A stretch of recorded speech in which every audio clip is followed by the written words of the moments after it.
Il est 17h04. Eh bien, c'est une première mondiale. La Chine qui a réussi l'alunissage inédit d'un engin sur la face cachée de la Lune. Juste le dire, ça fait poétique. Un événement historique qui renforce les ambitions spatiales de Pékin. Un événement historique qui vient aussi réveiller toutes sortes de... Mon Dieu, de rumeurs, de complots sur la face cachée de la Lune. On va en parler avec Christian Page, spécialiste du paranormal et collaborateur au 98.5. Bonjour, Christian Page. Bonjour, Marie-Claude. Commençons donc par expliquer la face cachée de la Lune. Ça veut dire quoi, la face cachée de la Lune?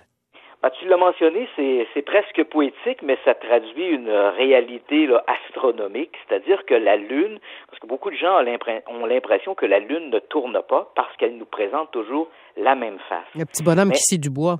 Voilà, mais en réalité, la Lune tourne sur elle-même et c'est vraiment une curiosité astronomique.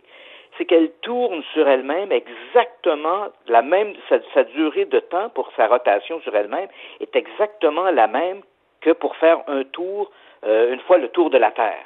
Ce qui fait donc que, à cause de cette curiosité, la Lune nous présente toujours la même face. Et je pense que c'est à peu près unique dans notre système solaire qu'une Lune, d'une planète, tourne en prenant le même temps pour faire une rotation sur elle-même qu'elle prend pour faire une rotation autour de la planète, autour de laquelle elle orbite. C'est la raison donc pour laquelle on voit toujours la même face, mais cette face cachée, elle est donc différente et elle est inatteignable. Pourquoi justement on n'avait jamais envoyé de navette avant cette mission sur la face cachée? Ouais, c'est amusant la référence que tu fais parce que c'est vrai que cette face cachée, comme on ne la voit pas, elle a fait énormément fantasmer. Déjà au 19e siècle, il y avait des scientifiques tout à fait sérieux qui disaient qu'ils spéculaient que sur la face cachée de la Lune, il devait y avoir des zones avec de la verdure, des lacs, et peut-être même des habitants qu'on appelait les Sélénites. On les retrouve dans le roman de Jules Verne, De la Terre à la Lune, tout ça. Donc, on fantasmait autour de ça, et même dans les années 50, lorsqu'il y a eu les premières apparitions d'histoires de soucoupes volantes, il y a certains individus qui ont dit « Ah, on a été enlevés par des extraterrestres qui nous ont amenés dans l'espace, on a vu le côté caché de la Lune, il y avait des arbres, de la verdure, des habitations. » Donc, on continuait de fantasmer. Et là, on était quand même au milieu du 20e siècle, on était dans les années 50. Il faut vraiment attendre les années 60 avec les premières missions autour de la Lune. Là, on parle bien sûr de satellites, de robots qu'on lance autour de la Lune, qui vont nous révéler pour la première fois cette fameuse face cachée de la Lune. Et comme s'y attendaient les scientifiques, elle est identique à peu près à la face visible, mais en même temps très différente. Quand on regarde la Lune, lorsqu'elle est pleine, on voit sur sa face visible des espèces de grandes taches plus sombres. Oui. Ce sont ce qu'on appelle les mers. Le débarquement de Neil Armstrong s'est fait dans la mer de la Tranquillité. Donc, ces surfaces plus sombres, on les appelle les mers. Elles sont probablement dues à une activité volcanique au moment où la Lune s'est formée. Or, curieusement, sur la face cachée de la Lune, les premières photos qui nous ont été transmises au milieu des années 60 par des missions lunaires, des satellites qu'on a mis autour de la Lune, tout ça nous a révélé une surface excessivement différente.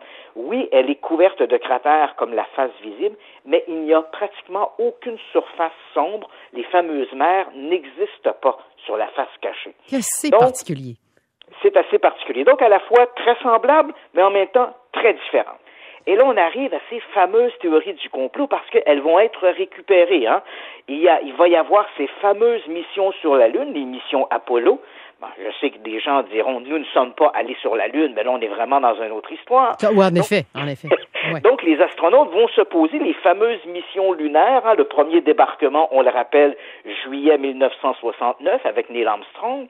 Et ces missions lunaires vont se poursuivre jusqu'en 1972. Toutes les missions lunaires de Apollo 11 à Apollo 17, en excluant Apollo 13, parce que les gens se rappellent probablement par le film que la mission a été avortée en cours de route pour des ennuis mécaniques. Mm-hmm. Donc, toutes les missions lunaires, on parle de 6 débarquements sur la Lune. Toutes ces missions ont eu lieu sur le côté visible. Alors là, les théoriciens du complot vont dire pourquoi est-ce qu'on n'a pas exploré la face cachée? Oui. Parce qu'il n'y a pas de satellite qui nous permet de transmettre les communications vers la Terre. Pourquoi? Pourquoi, je veux dire, on ne peut pas développer ça? Pourquoi on ne peut pas développer le satellite qui nous enverrait des images et tout ça? Qu'est-ce qui fait que c'est si inaccessible? Marie-Claude, Tu viens de donner un peu le galon, si je peux dire, aux Chinois. C'est ce qu'ils ont réussi à faire. Pour leur fameuse mission d'envoyer une sonde sur la face cachée de la Lune, il leur a fallu mettre, a priori, avant, un satellite en orbite qui permet de relier les communications de ce vaisseau sur la Lune vers ce satellite pour ensuite les retransmettre vers la Terre. Incroyable. Que l'on n'avait pas lors des missions Apollo, il fallait donc que le LEM, lorsqu'il se pose, il fallait donc que les antennes soient tournées vers la Terre. Et c'est pourquoi toutes les missions lunaires se sont faites sur la face cachée de la Lune. Bon, sur la face, visible de la Lune. Visible, oui. Et la face cachée restait donc bien cachée et donnait lieu à toutes sortes de théories du complot. T'en as parlé de quelques-unes, mais j'aimerais en entendre d'autres de ces théories du complot. Quel genre de complot, on imagine, peut se dérouler sur la face cachée de la Lune? Je te dirais que les complots tournent autour de deux choses. Dans un premier temps, les amateurs de complots ont fouillé dans toute la banque de photographies prises de la face cachée de la Lune par des satellites qu'on avait placés en orbite. Et en regardant sur ces photos, en faisant des agrandissements de certaines régions, les amateurs y voient des espèces de structures et des formes. Et là, ils attirent notre attention en disant, regardez sur cette photo, on voit telle ou telle forme qui ressemble étrangement à une muraille, à un corridor, à un canal, à un tuyau. Et là, on va chercher des éléments là-dedans qui nous amènent à croire qu'il y aurait peut-être des structures artificielles sur la face cachée de la Lune. En réalité, ce qu'ils font, c'est à force d'agrandir une photo presque à l'indécence, on va finalement y voir des formes, et ces formes-là sont bien connues dans les mécanismes cognitifs, c'est ce qu'on appelle de la pareidolie. C'est ce qui fait que lorsque tu regardes des nuages, tu vas voir des formes dans le nuage. Mm-hmm. C'est une capacité à notre cerveau d'imaginer des formes dans l'abstrait. Et lorsque tu agrandis une photo de cette manière-là, bien sûr, tu vas voir des formes à travers des dunes de sable, ou etc. Il faut quand même savoir que la Lune, parce que souvent les théoriciens du complot utilisent des photographies prises au milieu des années 60 par les premières sondes. Il faut savoir que depuis 2009, on a refotographié au complet la Lune, face cachée et face visible, et que ces photographies de meilleure qualité nous montrent que bien souvent, ces fameuses murailles, ces structures mystérieuses n'étaient en fait que des rochers avec des jeux d'ombre et de lumière. Mais l'affaire ne s'arrête pas là. Il y a certaines déclarations faites par des astronautes qui nous amènent à réfléchir. Et l'une d'entre elles, elle est prêtée à l'astronaute Edgar Mitchell, qui était un des 12 hommes à avoir marché sur la Lune. C'était durant la mission Apollo 14, on est en 1971. Il faut savoir que ce Edgar Mitchell est un peu un électron libre. C'est un type qui s'intéressait à la parapsychologie, aux ovnis, à toutes sortes de trucs un peu bizarres. Et souvent, la NASA a dû se distancer de ses propos et de ses commentaires. Et ce Edgar Mitchell aurait dit à un moment donné, si, j'insiste sur le si nous sommes observés par une civilisation extraterrestre, la face cachée de la Lune serait le meilleur endroit pour y construire une base. Aïe, aïe, aïe, aïe, aïe. Donc, là, écoute, le complot total. Voilà. Alors, donc, là, les théoriciens du complot ont sauté là-dessus et se sont dit, mais peut-être que derrière cette phrase, avec ce gros « si », peut-être que Edgar Mitchell a voulu nous révéler quelque chose sans y aller ouvertement d'une affirmation, nous amener à réfléchir sur tout ça. C'est vrai que Edgar Mitchell se présentait également comme un fervent défenseur du supposé crash d'un ovni à Roswell.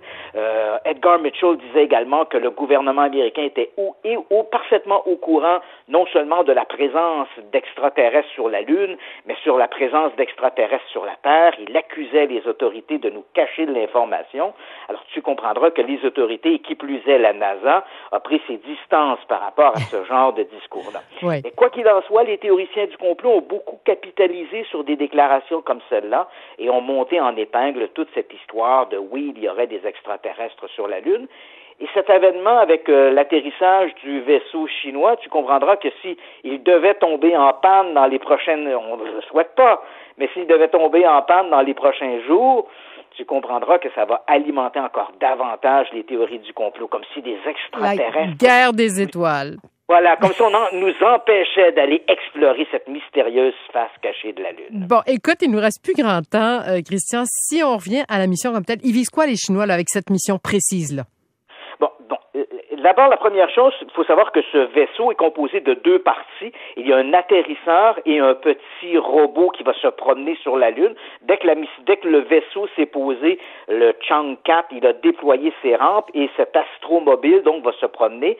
Ce que l'on veut faire, donc, on veut documenter, bien sûr, la face cachée de la Lune, mais l'objectif premier est d'analyser le sol pour savoir si, éventuellement, il pourrait être propice à des plantations pour développer une forme, entre guillemets, d'agriculture et particulièrement de faire pousser des tomates.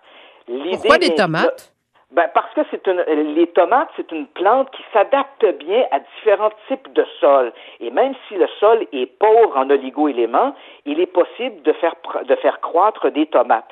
Et on se dit, on le sait depuis quelque temps, on parle de l'idée d'installer sur la Lune des bases habitées par des humains. Et si on pouvait utiliser le sol lunaire pour faire de l'agriculture, déjà là, on aurait un problème d'alimentation qui serait en partie réglé. Incroyable. Donc, les Chinois veulent faire ça du côté de la face cachée de la Lune. On serait pas dans l'alimentation locale, là, par exemple. Non, mais ça serait bio, par exemple. Ça commence à faire loin.